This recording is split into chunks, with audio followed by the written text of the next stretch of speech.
د درې رنګه بیرغ د لرې کولو پر وړاندې د خلکو غبرګونونه. د کابل غږ یا وایس اف کابل د یوټیوب چینل لیدونکو سلامونه او ښې چارې د بشپړ راپور لپاره د دې ویډیو تر پایه راسره اوسئ. ګڼ شمېر افغانانو د اسلامي امارت هغې پرېکړې ته غبرګون ښودلی چې له مخې یې په حکومتي ادارو کې د افغانستان د ملي بیرغ پر ځای د اسلامي امارت سپین بیرغ لګول کیږي. د بېګا راهیسې په ټولنیزو رسنیو کې د اسلامي امارت پورې تړلی یو مکتوب لاس په لاس کیږي چې پکې له ټولو حکومتي بنسټونو غوښتنه شوې چې له دې وروسته په خپلو ادارو کې د افغانستان د ملي بیرغ پر ځای د اسلامي امارت سپین بیرغ ولګوي.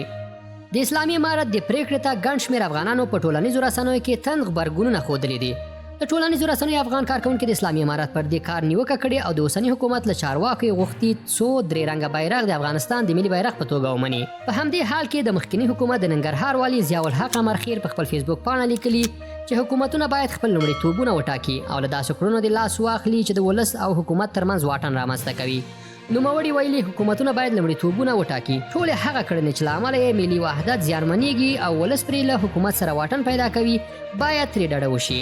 په حقیقت کې ملي بیرغ کومې ډلې سمت او یا هم قوم پورې محدود نه دی بلکې د ټولو افغانانو تاریخي میراث دی او په ټولو یې پالنه او ساتنه لازم ده. په همدې حال کې د سیاسي چارو شنونکی او پخوانی افغان ډیپلوماټ عزیز معراج بیا د اسلامي امارت دا کار د خپلې خوښې شریعت بللی دی. که څه هم په دې اړه د اسلامي امارت چارواکو په رسمي توګه څه نه دي ویلي خو یو شمېر رسنیو بیا داسې راپورونه خپاره کړي چې یاد مکتوب رسمي دی.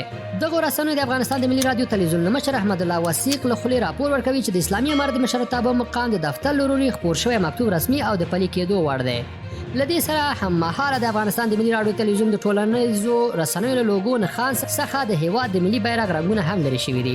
د ملي رادیو تلویزیون د مخکني لوګو پر ځای اوس یوازې په شین چوکاټ کې په سپین رنګ د ملي نوم لیکل شوی دی. د افغانستان د ملي بیرغ په اړه په ټولنیزو رسنیو کې خپاره شوی مکتوب د ګڼ شمېر افغانانو غبرګونونه راپارولي دي. بلخوا ځینو نورو کسانو بیا د اسلامي امارت له دې کار څخه ستاینه کړې او ویلي دي چې سپین بیرغ باید د افغانستان د ملي بیرغ په توګه ومنل شي.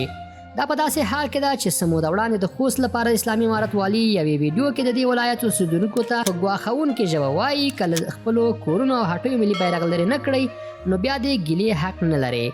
ګرانو لیدونکو له دې چې د دې ویډیو تر پای راسره وئ مننه کوم. د نورو تازه او کره خبرونو او معلوماتو لپاره د کابل غږ چینل سبسکرایب او د دې ویډیو په اړه خپل نظریات د همدې ویډیو په کومنټ کې له موږ سره شریک کړئ.